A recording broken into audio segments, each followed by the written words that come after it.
Alrighty, good morning, everybody. Happy Friday. I'm excited that it's the end of the week. I'm sure you guys are too. So hopefully you guys have had a good week and are getting ready to do something fun and relaxing this weekend. The weather, I think, is finally going to be nice this weekend, so hopefully I'll be able to get some time outside for myself since I know that's important for me.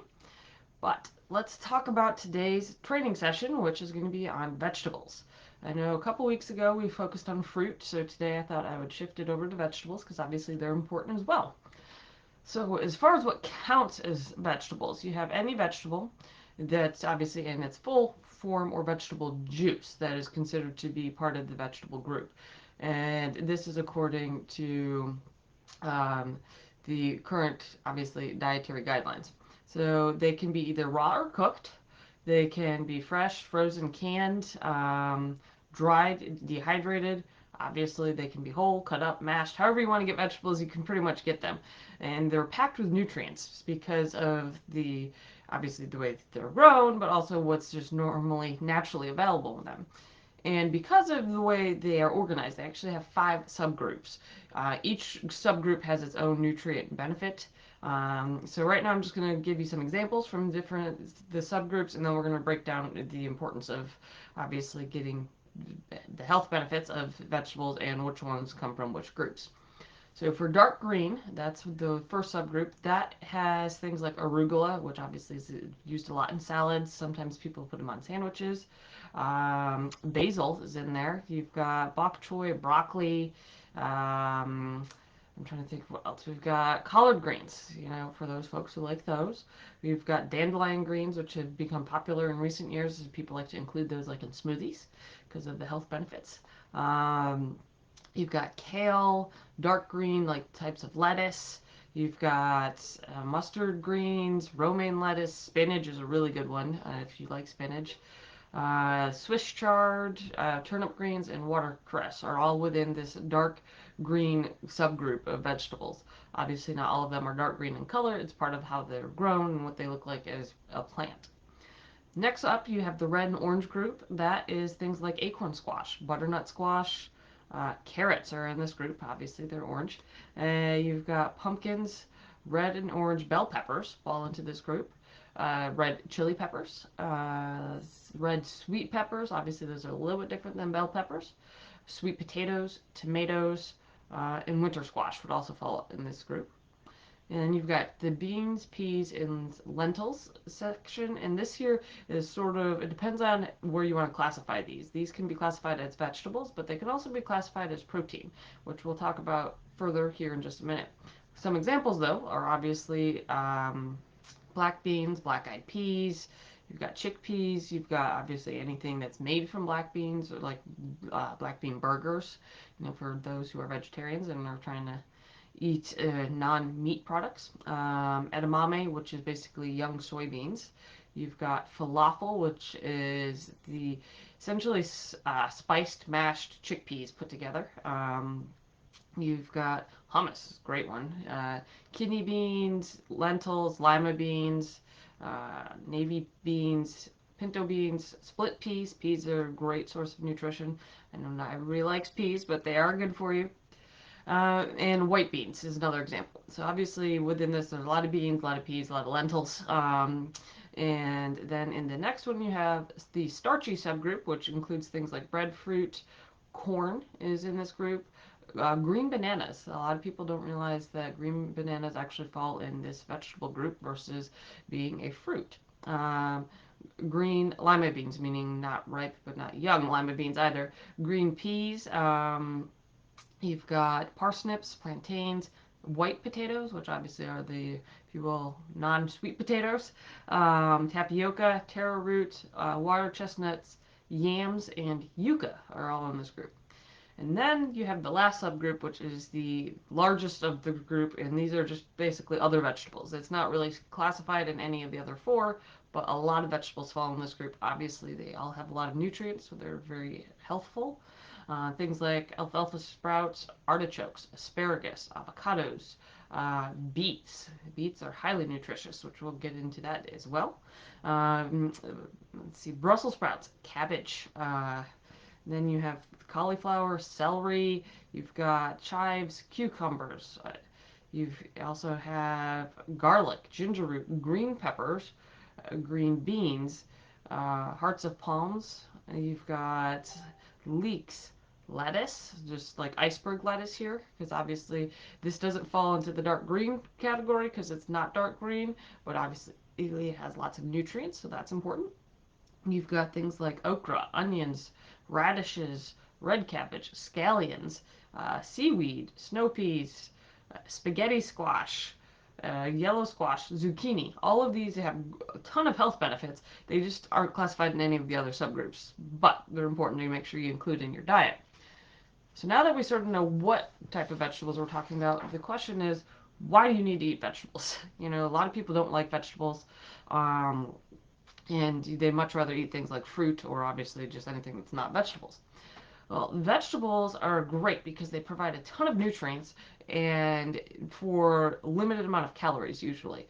And that's something that's important when you're trying to keep track of, you know, how many calories you're taking, but you want to feel full. And obviously you want to make sure you're getting the right nutrients in your diet. And they're usually low in fat as well. So this is great because then you're able to eat a lot of these, get a lot of nutrient benefits, especially if you're eating a variety of vegetables versus, you know, eating other items. And the key thing to remember is that any seasonings or sauces you put on vegetables obviously will add calories and potentially fat depending on what you're using. Um, so, and as I mentioned, this is the whole concept with it's nutrient dense is, you know, versus being calorie dense. So you're getting a lot of nutrients for minimal calories, which is, if you're trying to lose weight, a key factor. Um, so most vegetables have a lot of different sources of things like potassium, dietary fiber, folate, vitamin A, vitamin C, and many other different minerals and nutrients that your body needs. Um, Big thing when we're thinking of like potassium, that helps regulate blood pressure, helps regulate heart function because your heart, the way the electrical system is formed, it's a sodium potassium pump that drives that electrical activity. So you need to have adequate amounts of potassium in your diet to make sure your heart's staying healthy. Um, as far as vegetable sources of potassium, the things like sweet potatoes, white potatoes, um, tomato sauce, and tomatoes is great. Obviously, with tomato sauce, you have to be careful of how it's prepared because if you buy jarred things, there's usually a lot of sugar and sodium added to that, so be wary of that. Other things, the spinach, lentils, kidney beans, those are also high in potassium. Um, so dietary fiber from vegetables. Obviously, dietary fiber is important because it helps to regulate bowel function. So that way it keeps you regular. It's going to help move things through your body faster, so it's less likely to be turned into fat that gets stored in your body just because it's moving through. So fiber and water are two key things to helping keep your bowel function great. So with vegetables, this is great because you're getting this fiber naturally. You're not having to worry about taking supplements. You're not having to worry about, you know, other things that can cause issues. And when we find that if you eat fiber, it helps to lower your risk of heart disease, keep your cholesterol lower, obviously keep your chances of obesity lower. People who have more fiber have less like bowel cancers, those type of issues. So that's why dietary fiber is so important. And obviously, since vegetables have dietary fiber, they're a great way to help get that into your diet. Um, Vitamin A is super important for our body. Not only does it help with your vision, but it also helps prevent against infections because your body uses it as part of your immune system. Vitamin C helps with wound healing. So if you have a cut or something like that and you have a diet that's in adequate amounts of vitamin C, your skin's going to heal a lot faster than someone who doesn't. And it also keeps your teeth and gum healthy. So that's important. And it helps with iron absorption. It's because of the way your body processes iron, it needs something to aid in that, and vitamin C is that aid. So as you can see, vegetables are super important for overall health. And this is where, you know, you want to make sure you're getting the variety because each type of vegetable has a different level of each one of these nutrients. And so by making sure that you get a variety of that, you're going to ensure that A, you're not getting bored with all the vegetables that you're taking in. And the nice thing is there's so many different flavors and the way you can season them in a healthy way that you're able to enjoy them and get all these benefits. So the next big question is usually, well, how much do you need per day as far as vegetables go? And that really depends obviously on age, but typically for most adults, it's somewhere between 2 to 3 cups of vegetables per day. And this is for um, women who are adults. For men, it's about 3 to 4 cups. Obviously, men typically just have a larger body structure, so they need those extra nutrients and vegetables. And so, okay, you're like, well, that's great. Now that I know how much I need, right? Well, what constitutes a cup of vegetables? Well, it really depends on, what type of vegetable you're eating. So for broccoli, for instance, 1 cup is either chopped actual broccoli, and it can be fresh, it can be frozen. So if you think of a cup of broccoli, that would fit into that.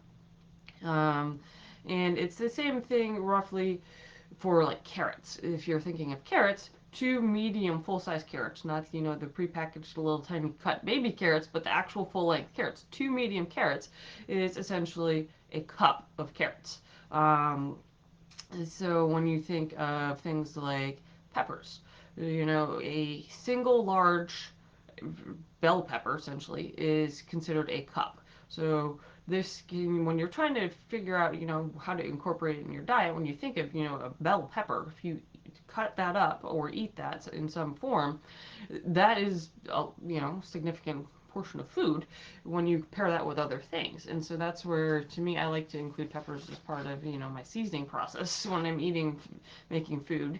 And so that's where, if you chop it up and you mix it in, you can eat a lot of bell pepper for, which is considered 1 cup, and the calories are minimal, but you get a lot of nutrients.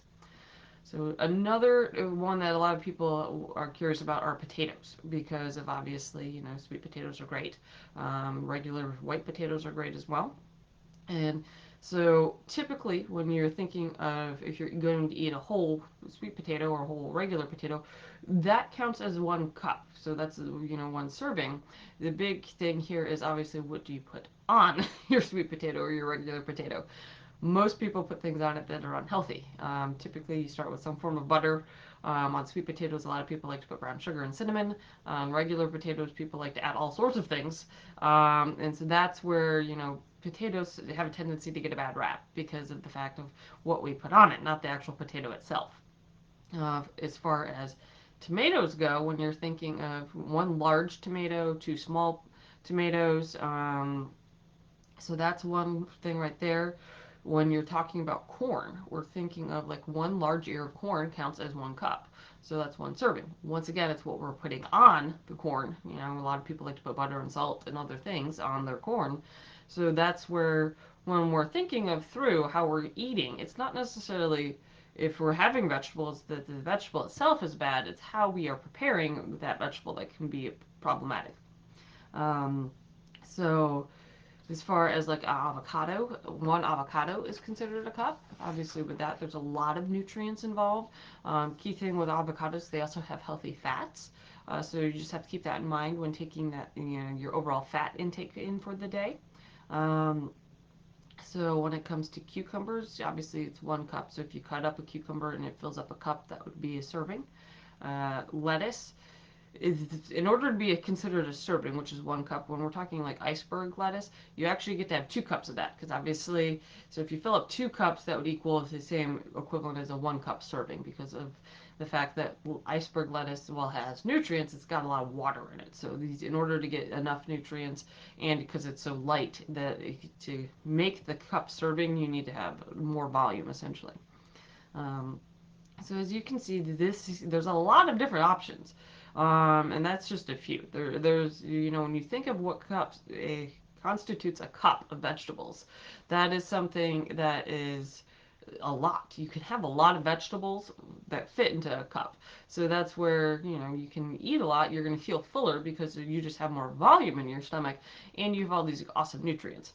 And to me, the way you prepare vegetables, it can be as creative as you want and it doesn't have to be unhealthy. There's many different options. Personally, I like to do a lot of different stir fries.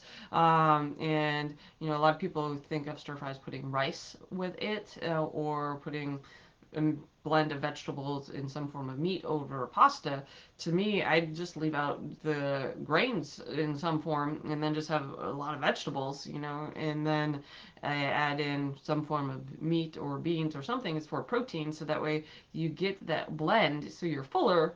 Obviously, the volume of the vegetables is going to make you full initially. If you have protein with it, it's going to keep you fuller longer because your body takes longer to digest protein versus digesting vegetables alone. So this is where when you pair it together, you're going to feel fuller longer without necessarily having carbs in form of either rice or pasta. Which that's not to say that's bad. It's just if you have to weigh where you're getting your calories from and what you're trying to accomplish.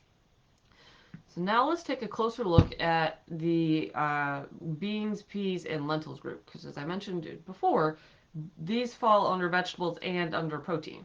And so they are important to realize that these can be classified either way. It really depends on what your goal is with your diet. And the reason why is because of the fact many people who are vegetarians obviously are trying to get protein within their diet that they're not getting from meat sources since they aren't eating meat. So these folks have a tendency to count beans, peas, and lentils as protein and versus counting it as a vegetable. So this is why when you're for calculating that out, it needs to be, what are you counting as your sources of protein in your diet? Is it going to be the beans, peas, and lentils, or is it going to be meat products of some kind? And so this is where when you're looking at the calorie density, you're looking at the protein of your overall diet. That's where you're figuring out where this group essentially is going to fall. And that's not to say that it can't fall into both. It's just where's it going to be the primary source.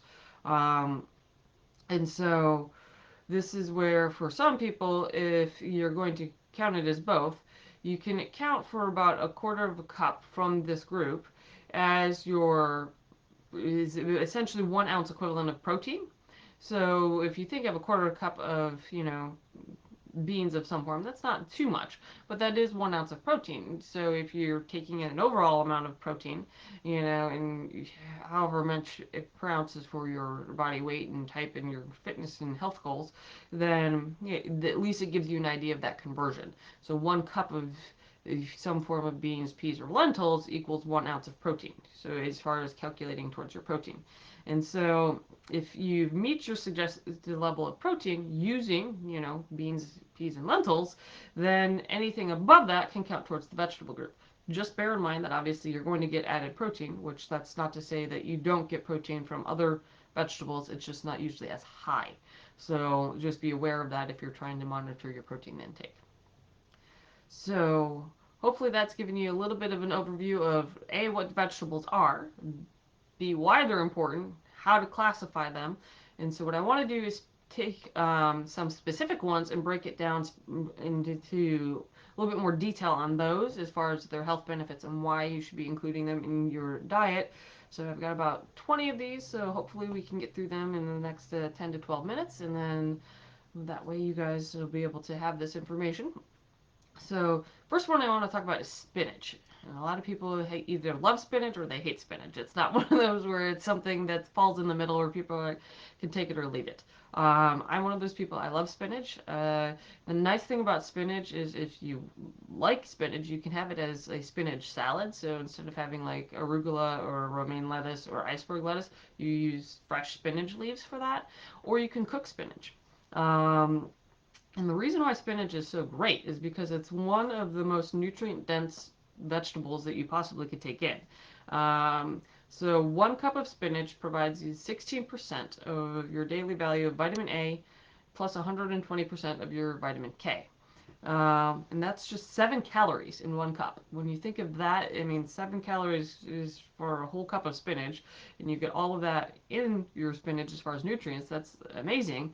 It also has a lot of antioxidants, which is great because that helps with your body processing free radicals and other things that could potentially lead to cancer. Um, So it has beta carotene, it has lutein in it, and both of these are associated with decreasing your risk of cancer. Another one shows because of the vitamin K, which is also known as potassium, that helps with your regulation of blood pressure.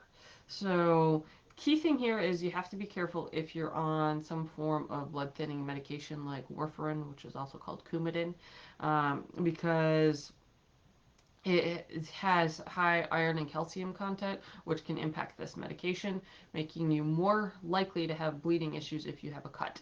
So, if you are on that medication, talk to your doctor before you start incorporating spinach into your diet, just because you don't want to have the chance of having too much bleeding if unnecessarily get cut or something like that. But spinach is definitely a great source of having iron and calcium, and this includes if you're a vegetarian where you're not getting meat or dairy in your diet. This is important. So another big one I want to talk about is carrots. You know, a lot of people do like carrots. Many people will take them as a snack and eat them, you know, if they're hungry, and this is great. Because a cup of carrots has 119% of your vitamin A because of the beta carotene, which obviously gives carrots its nice orange color. And this is the one where it helps with your eyesight and your immune system.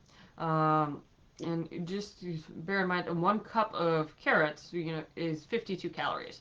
So you whether you eat 2 medium carrots, you chop them up, you eat the baby carrots, whatever it is, 52 calories overall when you consider your diet is not that much, and you're getting more than what you need in vitamin A per day.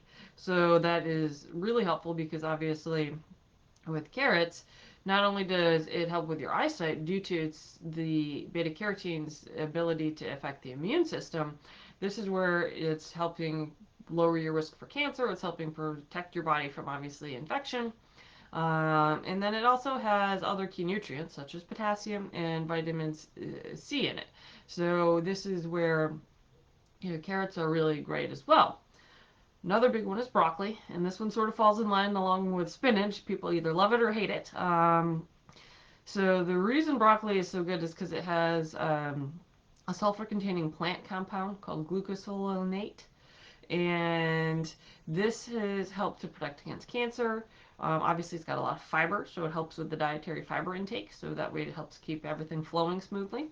Um, and so several studies have shown that because of this, it has helped to reduce different types of cancer, bowel cancer in particular.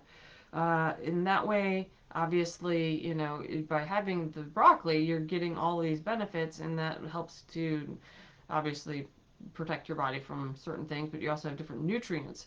1 cup of broccoli has 31 calories in it, and it provides 77% of your vitamin K, which is once again potassium, 90% of your vitamin C, and it also has good amounts of folate, manganese, and other nutrients in it that your body needs. So this is why broccoli is so great. And other vegetables that belongs to the broccoli similar category would be things like cabbage, kale, and cauliflower.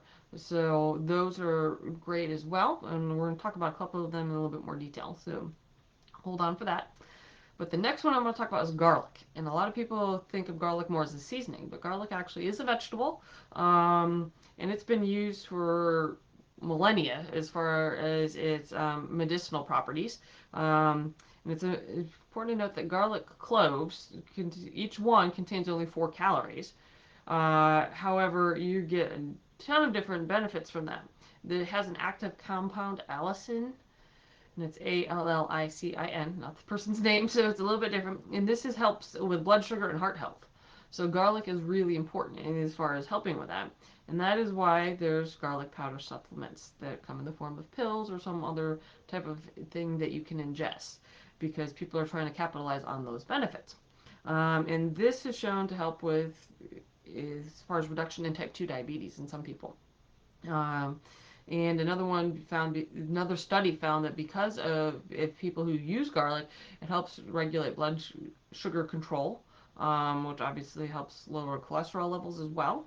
And so this is where garlic in itself, I mean, has so many different properties. And when you think of it only has 4 calories per garlic clove, that's pretty significant when it comes to what you can get out of the garlic. Obviously, garlic is very strong. I still, as much as I like garlic, I use it more as a supplement because obviously, if you take one clove and you chop it up and you can include it in a dish, and that's part of your seasoning, then that's one way to get it without having to you know eat garlic clove like you would an apple. The next vegetable I want to talk about is Brussels sprouts. Once again, it's one of those that people either like or don't like. Um, but the big thing is that Brussels sprouts have many antioxidant properties, and this is obviously helpful in preventing cancer, helping your immune system. It has anti-inflammatory properties. Um, so it's also another great source of fiber. So this helps keep your bowels regular, your heart health better, your blood sugar controlled. So and besides that, you have folate, magnesium, potassium, and vitamins A and C in there as well. So this is where Brussels sprouts are great. And once again, they don't have to be, a lot of people don't like the way if they're steamed, how they taste. You can prepare them however you want. For me personally, I like to bake them slightly. It gives them that nice crispiness. And if you cut them in half and then you put like a different seasoning, like garlic with them, or Italian seasoning or something on them, and then it gives them that a little bit of flavor that it's not the steamed, and I think they taste great, but everybody's different. But you can figure out how you want to do that and make it so it's enjoyable to eat. But Brussels sprouts have a lot of benefits as far as health and nutrients go. So the next vegetable I want to touch upon is kale. And as I mentioned before, it sort of falls under the same grouping of broccoli and cauliflower. However, it's got a lot of antioxidants, and that's part of the reason I want to talk about that. Um, so 1 cup of kale, when you think of it, in raw kale is what we're talking about, has a lot of potassium, calcium, copper, vitamins A, B, and C. And so when you eat kale, it's important if you prepare it with like a high carb meal. This is where you're going to actually see better blood sugar control because the kale helps with that process as far as since it's got fiber in it, it helps slow your body's absorption down enough so that way it keeps you fuller longer. Um, and if a lot of people like to add kale to smoothies, and the nice thing about kale is it doesn't really have a lot of flavor to it. So when you add it to smoothies, that means that you can, get the benefit of having the raw kale within your smoothie, and most likely the flavor is going to be whatever else you put in the smoothie. Um, so when you think of the amount of calories, 7 calories for 1 cup of raw kale, so that's not that bad. And then you obviously are adding in all the essential nutrients into that, so that you get the benefit of that without having the overabundance of calories. Um, so once again, key thing here is because of its high potassium content, you want to be careful if you're on warfarin or other blood thinning medications. Make sure you talk to your doctor because it does impact that. The next vegetable I want to cover is green peas. And as I mentioned before, some people will eat peas, some people won't.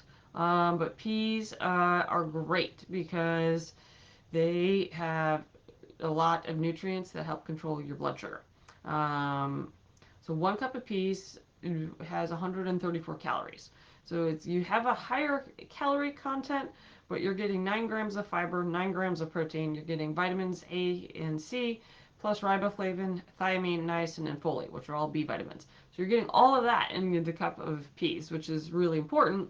They're also high in fiber, so you're getting that benefit as well. So then they also are rich in saponins, which are high anti-cancer fighting agents. So those are important. Um, and obviously because peas fall into the beans, lentils, and peas group, you have the high fiber, some protein in there. So all of this helps keep you full. So that's why peas are so great. So to me, I like to incorporate peas into meals. So that way, if it's not you're sitting down to eat a bowl of peas, you're actually sitting there eating it with other things, so you're getting the benefit. Then Swiss chard, which is something that some people know of, some people don't. Um, Once again, 1 cup has only 7 calories. You get a gram of fiber, a gram of protein, but you get lots of magnesium, and vitamins A and C and K. So it also has a lot of antioxidants and other plant compounds which are helpful, that are good for preventing type 2 diabetes. It helps, prevent those free radicals. It helps keep your blood sugar more in check. But Swiss chard is really beneficial. It's something that you should incorporate into your diet. Many people don't know what it is, let alone to incorporate it. So that's something. It's obviously in the produce section. You just have to, if you don't know what it looks like, make sure you ask. They're usually more than helpful, willing to help as far as identifying it. The next group I want to talk about are beets. And this is a root vegetable that a lot of people, just can't eat because when they think of it, most often they think of like pickled beets versus an actual beet. And I have to agree, pickled beets are not that great. Beets themselves are actually pretty good.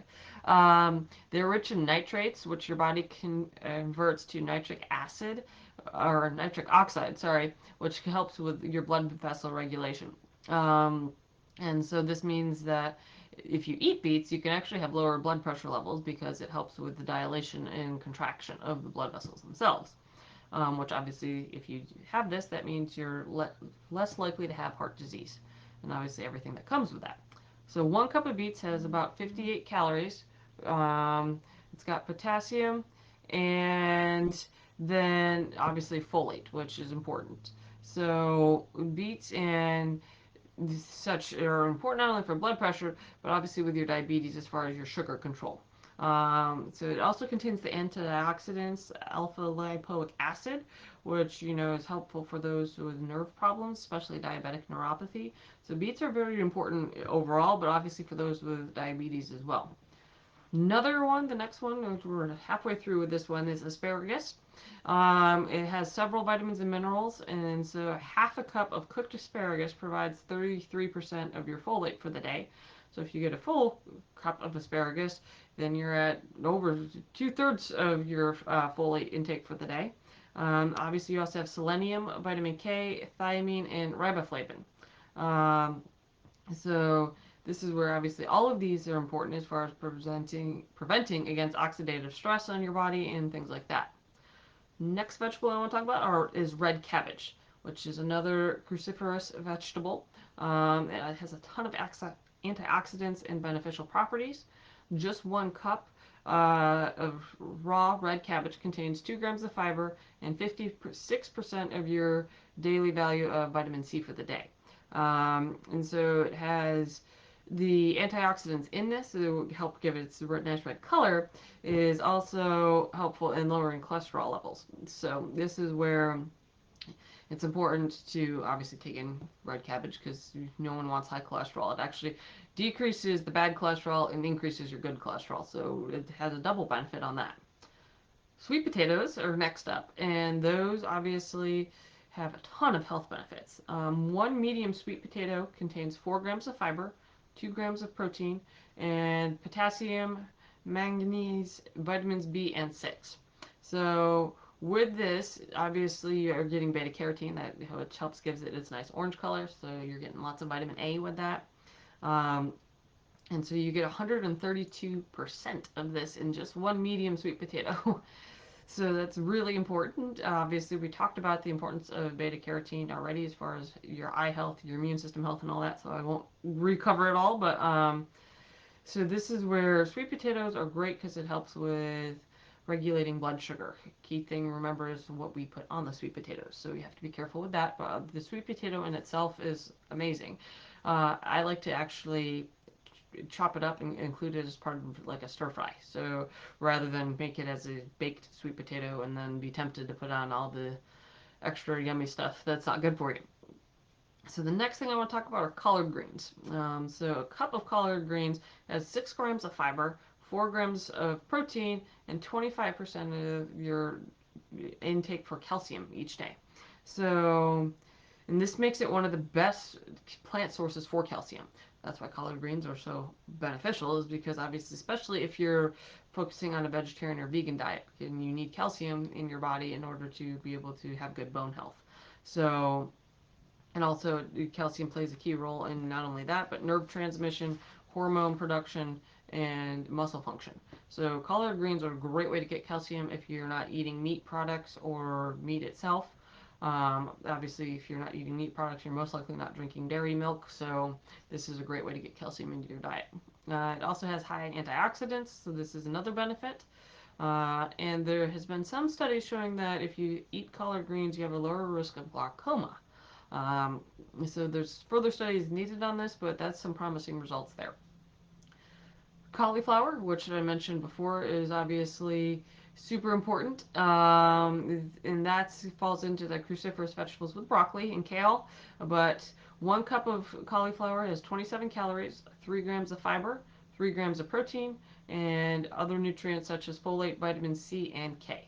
So it's really helpful as far as that. It also has antioxidant properties, so that means it's great for cancer fighting. It's similar to broccoli in that way.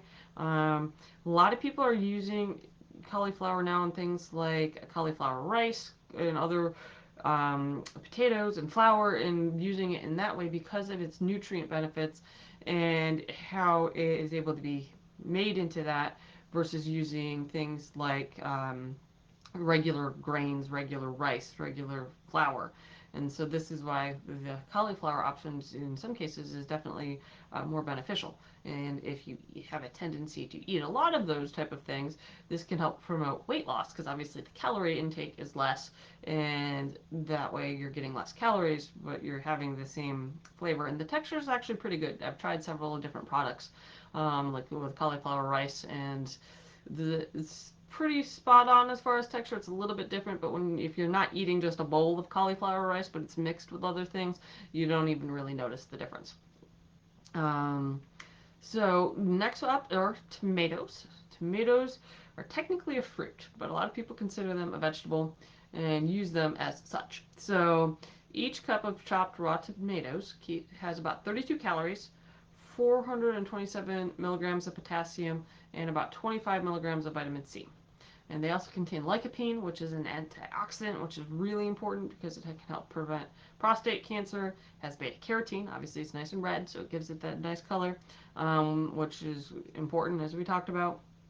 So it also has lutein and zeaxanthin, which also help with vision. So tomatoes are really, really good, obviously in their raw form. How they're prepared, you have to be careful because as they're being cooked, they can lose some of their nutrient value. And obviously, whatever you mix them with can be less than healthful, depending on what it is. And as I mentioned before, store-made sauces and things like that often have a lot of sugar. So just be mindful of that when you're actually looking at those sauces. It's not the tomatoes itself, but it's the way that they're processed that can be problematic. So if you want something like that, maybe think of things like tomato paste, diced tomatoes, which are a great way because they're less processed and there's usually not as much sugar in that. So, and then if you have those products, it's very easy to make your own tomato sauce that does not have all that sugar in it. So that's something to keep in mind. Next, I want to talk about onions. And each cup of chopped onions can get you 64 calories, but you have tons of vitamin C, B6, and manganese.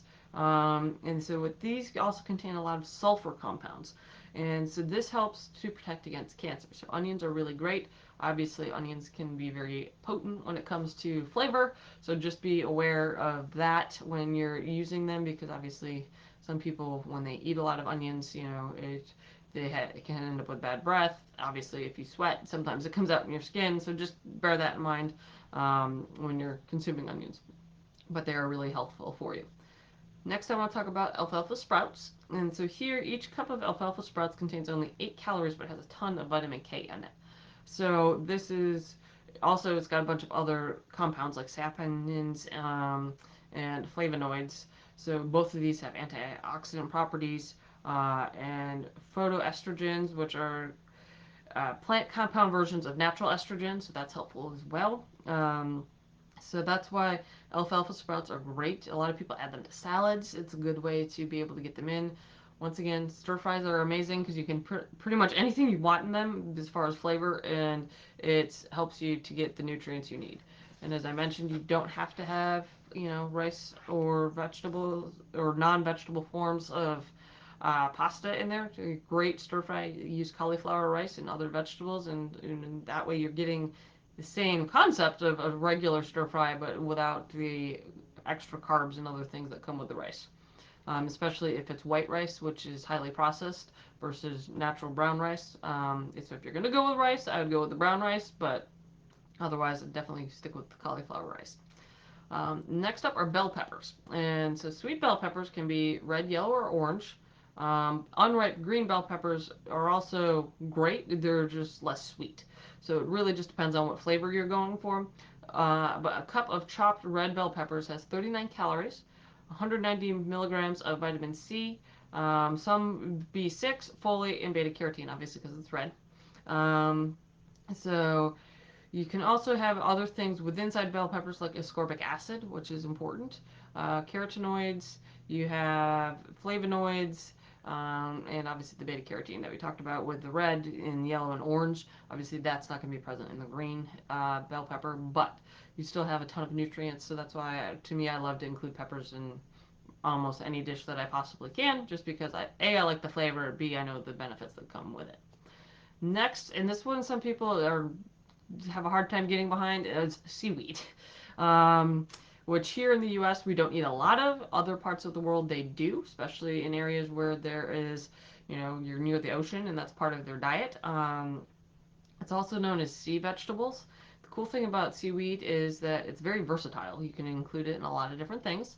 So when we're talking about seaweed, there's some types such as kelp, nori, sea lettuce, as I mentioned. So there's very different types, and you can include it in different ways. Um, so it's one of the few plant-based sources of omega-3 fatty acids. So this is important because obviously that's normally present in obviously certain meat products. And so if you're not eating meat, this is a great way to get those for your body because obviously they're healthy and helpful. Um, and while each seaweed has a slightly different nutritional profile, they all have a lot of iodine, which iodine is important because it helps your thyroid function. Um, so you can also get a lot of different antioxidants with seaweeds depending on which type you're eating. So to me, the big thing to keep in mind is it's the plant pigment that you're looking at as far as anti-inflammatory properties go. So brown ones such as kelp contain other antioxidants, which is fucactin, sorry. Um, and so this means that it has a lot of the antioxidant vitamin E in it, which is important. So seaweed has a lot of health benefits. It's just that we don't tap into them here because many people are grossed out by the idea of eating seaweed. It's like it's really not that bad, and you can obviously prepare it in a variety of ways that make it a little bit more palatable. Um, Next up are fermented vegetables, and a lot of people overlook this as part of when you're thinking of vegetables, and they have all the nutrients of unfermented counterparts, and they also have a lot of probiotics, which obviously probiotics are beneficial bacteria that are present in your body and in some foods and supplements, and this helps keep your bowel health regular. um, so this is where fermented vegetables are so good, is that you're getting all the nutrients from the actual vegetable itself, and then you're getting the extra benefits of the probiotics. So some great examples are cabbage, like sauerkraut, um, cucumbers when you're thinking things like pickles, carrots if they're fermented, cauliflower. So this is where by just changing the process of how it's prepared, you get some extra benefits to it. So don't underestimate fermented vegetables. I know some people get weirded out by that, but they're actually really helpful, and you can find ways to incorporate them so you're not just having to sit there and eat, fermented vegetables. Um, a lot of people put sauerkraut like on hot dogs and all that, which obviously the hot dog itself is not that great for you, but that's one example of how you can incorporate it into your diet.